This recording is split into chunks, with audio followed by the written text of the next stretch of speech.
bagaimana cara melaksanakan wudhu yang benar. Yang kedua, bagaimana cara melaksanakan sholat yang benar. Oke, pertama-tama kita bahas yang wudhunya terlebih dahulu. Wudhu dikatakan sah apabila seseorang melaksanakan semua rukun wudhunya. Rukun wudhunya semuanya ada 6. Bisa dilihat di samping. Yang pertama yaitu niat. Niat wudhu ini yang bunyinya nawaitul wudhu alirafil hadatsil asghari fardhon lillahi ta'ala. Setelah kita mengucapkan di lisan, lalu kita di dalam hatinya niat juga dengan mengucapkan niat saya berwudu untuk menghilangkan hadas kecil fardu karena Allah Ta'ala. Setelah niat, lalu melaksanakan rukun wudhu yang kedua yaitu membasuh muka. Membasuh mukanya ini dari ini muka yang ditumbuhin rambut-rambut batasnya sampai ke belakang telinga dan bawahnya sampai ke bawah dagu. Semuanya harus kena basuhan semuanya. Setelah membasuh muka, lalu membasuh kedua tangan sampai siku. Sampai siku kita basuh. Awas hati-hati, biasanya banyak orang yang melakukan wudhu karena terburu-buru, biasanya cuma membasuh tangannya sampai setengahnya aja, nggak sampai siku. Kalau misalnya sampai setengahnya aja, nanti wudhunya tidak sah. Kemudian rukun wudhu yang keempat yaitu mengusap sebagian kepala atau boleh mengusap seluruh rambut kita, boleh. Malah lebih utama diusap semua rambut kitanya. Kemudian rukun wudhu yang kelima yaitu membasuh kedua kaki kita sampai mata kaki. Kakinya dibasuh, bisa dilihat.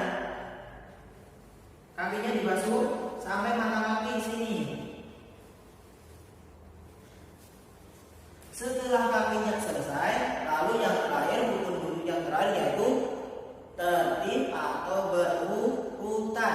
Maksudnya berurutan ini yang nomor 1 dikerjakan di nomor 1, nomor 2 dikerjakan di nomor 2, dan nomor terakhir baru dikerjakan di nomor terakhir. Tidak boleh dipindah-pindah cara mengerjakannya. Setelah selesai melaksanakan wudhu, lalu sekarang kita bahas tentang cara melaksanakan sholat yang benar. Cara melaksanakan sholat yang benar agar sholatnya sah, kita harus memenuhi semua rukun sholatnya terlebih dahulu. Rukun sholatnya semuanya ada 13. Bisa dilihat di samping. Semua rukun sholat semuanya ada 13. Pertama, niat sholat. Niat sholat ini dilaksanakan pertama kali kita mau melaksanakan sholat. Di situ kita wajib berniat terlebih dahulu. Misalnya kalau kita mau melaksanakan sholat zuhur tapi tidak niat, nanti sholatnya tidak akan sah. Karena niat ini termasuk rukun sholat yang pertama.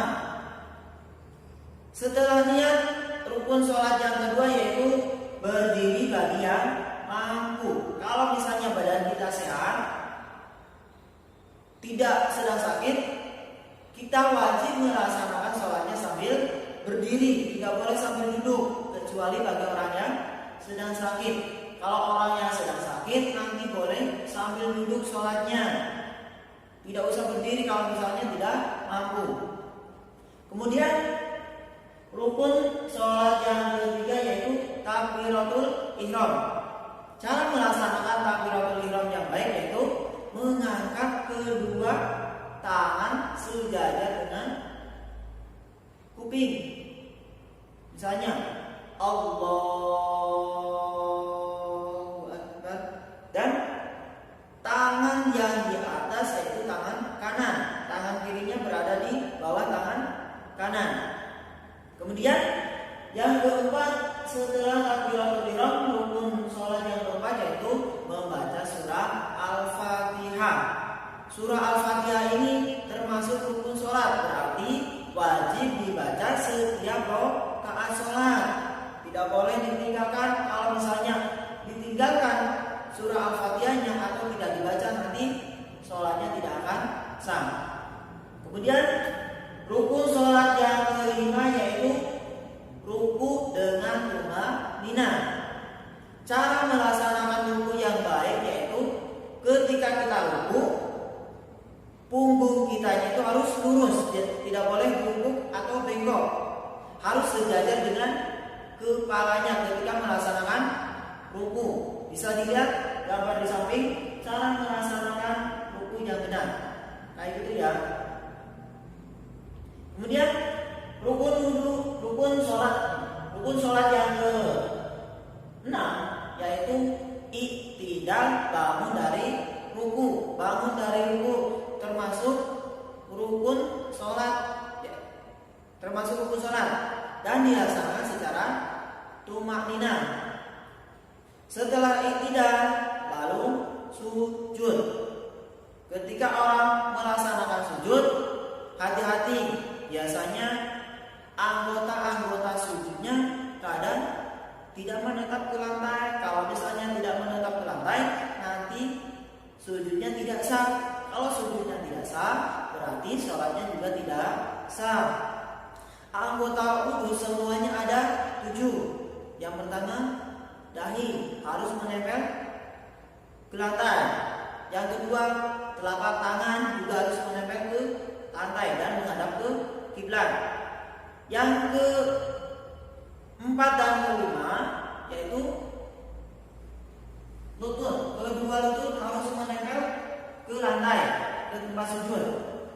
Dan yang terakhir yaitu kedua jari-jari kaki kita harus menempel semuanya ke lantai. Berarti ada 7 anggota sujud yang harus menempel ke lantai ketika sedang melaksanakan sujud.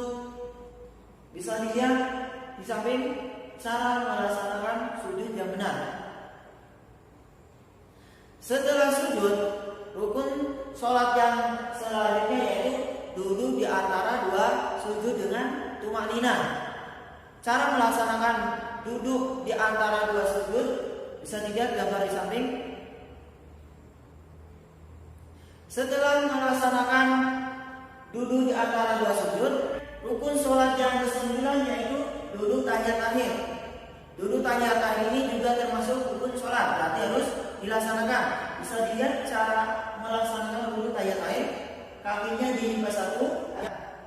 Setelah duduk tahiyat akhir, rukun sholat yang ke-10 yaitu membaca tasyahud akhir. Membaca tasyahud akhir juga termasuk rukun sholat. Setelah membaca tasyahud akhir, rukun sholat yang nomor 11 yaitu membaca sholawat kepada Nabi Muhammad. Setelah membaca sholawat kepada Nabi Muhammad, rukun sholat yang nomor 12 yaitu membaca salam yang pertama, yaitu berarti salam yang ke sebelah kanan, yang termasuk rukun sholatnya. Misalnya Assalamualaikum warahmatullahi, berarti salam yang pertama ini yang termasuk rukun sholat. Salam yang kedua ke sebelah kiri hukumnya sunnah. Kemudian rukun sholat yang terakhir yaitu tertib atau berurutan. Kayak tadi, yang nomor 1 harus dilaksanakan di nomor 1, nomor 2 harus dilaksanakan di nomor 2, dan nomor terakhir harus dilaksanakan di nomor terakhir. Tidak boleh ditukar-tukar nomornya. Nanti kalau ditukar-tukar berarti sholatnya tidak akan sah. Mungkin cukup sekian penjelasan tata cara wudu dan tata cara sholat yang benar dari Pak. Cukup sekian. Mohon maaf bila ada kesalahan. Wassalamualaikum